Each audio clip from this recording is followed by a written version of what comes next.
Бәріңізге сәлем. Бүгін ерекше торттардың бірі Орео тортын жасайтын боламыз.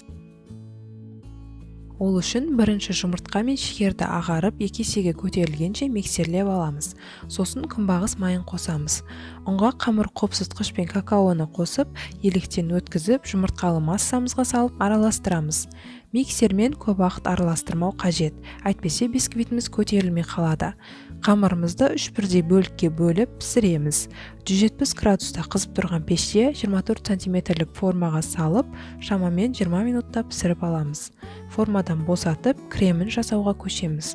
Салқын сливкиді аздап миксерлеп, қант ұнтағы мен творожный сыр қосып, креміміз формасын жақсы ұстағанша араластырамыз. Сосын Орео печеньесін турап, кремімізге араластырамыз. Ол кремге араласқан соң жұмсарады. Алғашқы бисквитімізді орналастырып, крем жағып, тортымызды жинаймыз.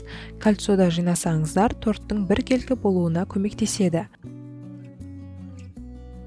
Бетіне де крем жағып болған соң, кальцодан босатып, бетін және жандарын тегістеп шығамыз. Ары қарай Орео печеньесімен әрлейміз.